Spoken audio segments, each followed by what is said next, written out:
प्राचीन भारत की सबसे सुंदर स्त्री मानी जाती है आम्रपाली। इनके जीवन पर बहुत सी कहानियां लिखी गई हैं, बहुत से उपन्यास और बहुत सी फिल्में इनके जीवन पर बनी है। तो इनके जीवन से संबंधित सभी इंपॉर्टेंट पॉइंट्स देख लेते हैं इस वीडियो में। बौद्ध भिक्षुणी बनने वाली पहली वेश्या कौन थी? वो थी आम्रपाली। बौद्ध भिक्षुणी बनने वाली पहली वेश्या थी वो। आम्रपाली ने किस प्रसिद्ध धर्माचार्य से बौद्ध धर्म की दीक्षा ली थी? तो इन्होंने किन से ली थी? भगवान बुद्ध से बौद्ध धर्म की दीक्षा ली थी। वैशाली राज्य में आम्रपाली का पद क्या था? वो एक राजनर्त्यांगना थी। राजनर्त्यांगना एक ही बात है। और इसको नगर वधु भी बोलते थे उस टाइम। नगर वधु भी उन्हीं को बोलते थे। इन्हीं के जीवन पर एक पुस्तक लिखी गई है जिसका नाम है वैशाली की नगर वधु, और उस पुस्तक के लेखक का नाम है आचार्य चतुरसेन शास्त्री। नेक्स्ट, आम्रपाली की नृत्य कला के प्रति किस सम्राट का अत्यधिक स्नेह था? इस सम्राट का नाम है सम्राट बिंबिसार, और ये मगध के हर्यंक वंश के संस्थापक थे बिंबिसार। इनके पुत्र अजातशत्रु ने इनकी हत्या करके इनका राज्य को हासिल किया था। ये मगध के राजा थे।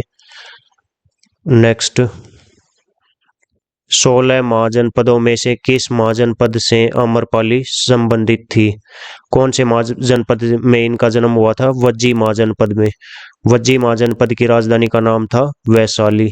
वैशाली में ही इनका जन्म हुआ था, पालन पोषण हुआ था किनका? आम्रपाली का।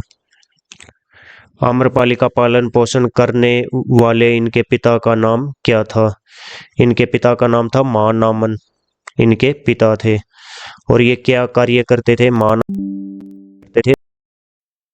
करते थे।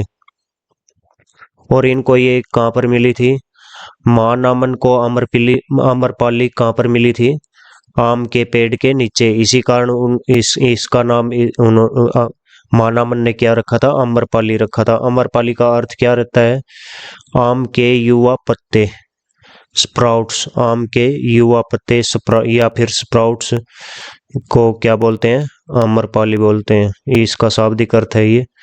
वैशाली की नगर वधु ये पुस्तक किसने लिखी है?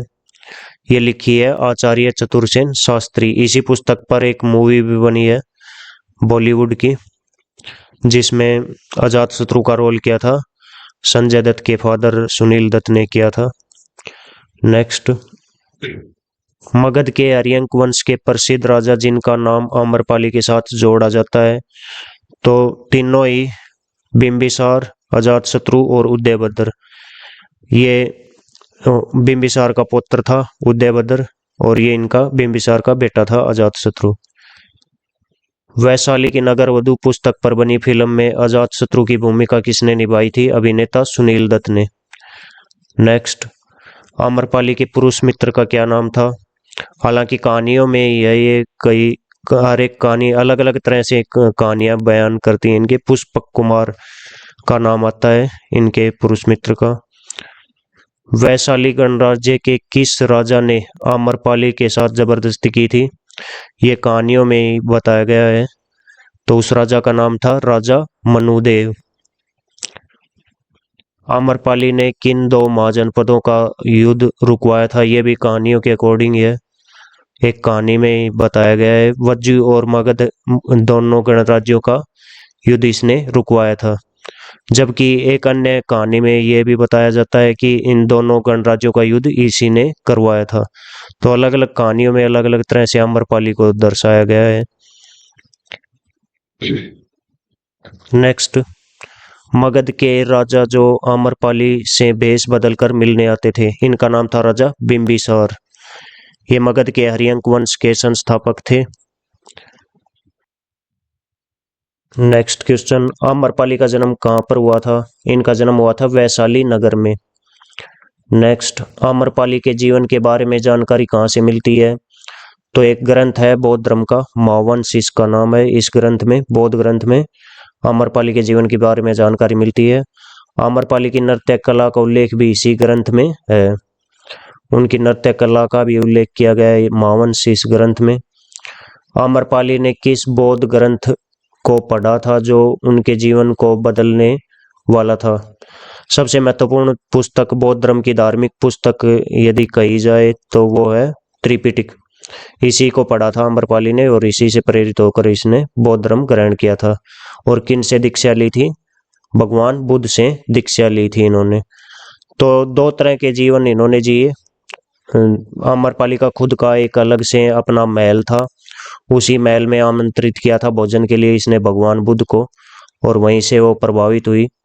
पहले तो ये राजनर्तयांगना का कार्य करती थी और उसके बाद ये क्या कार्य करने लगी? साध्वी के रूप में प्रवचन देने लगी थी बाद में। नेक्स्ट, आम्रपाली ने किस महान व्यक्ति को अपने महल में भोजन के लिए आमंत्रित किया था? वो है गौतम बुद्ध। गौतम बुद्ध को इन्होंने अपने महल में आमंत्रित किया था और इनके महल को बाद में क्या बना दिया गया था? बौद्ध विहार ही बना दिया गया था, बौद्ध भिक्षुओं के लिए एक विहार के रूप में बना दिया गया था। बौद्ध धर्म की दीक्षा लेने के बाद आम्रपाली किस तरह का जीवन जीने लगी थी? वो एक साध्वी का जीवन जीने लगी थी। तो दो तरह के जीवन जिए हैं आम्रपाली ने। साध्वी का जीवन, प्रवचन दिए। साध्वी बनने के बाद उन्होंने आम्रपाली ने क्या कार्य आरंभ किया?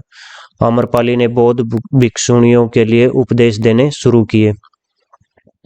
तो एक बार जब भगवान बुद्ध ने अपनी पत्नी को भी मना कर दिया था कि वो बौद्ध भिक्षुणी नहीं बनाएंगे, लेकिन उन्होंने बाद में चेंज करके इसको, आम्रपाली को बौद्ध भिक्षुणी बनाया था, अपने धर्म में चेंजमेंट करके। आम्रपाली ने बौद्ध धर्म की दीक्षा लेने के बाद क्या नाम अपनाया था? उसने अपना नाम भी बदल दिया था और क्या नाम हो गया था उसका? धर्मवती। आम्रपाली का संबंध किस महाजनपद से था? तो सभी महाजनपदों की अलग से वीडियो इस चैनल पर अपलोड कर दी गई है प्रीवियस एग्जाम्स के क्वेश्चनों सहित। काशी हो, कौशल हो, या फिर मगध हो, या फिर अंग हो, और भी बाकी महाजनपदों की वीडियोज भी आपको जल्दी मिल जाएगी। तो आप इस चैनल के दूसरे वीडियोज भी जरूर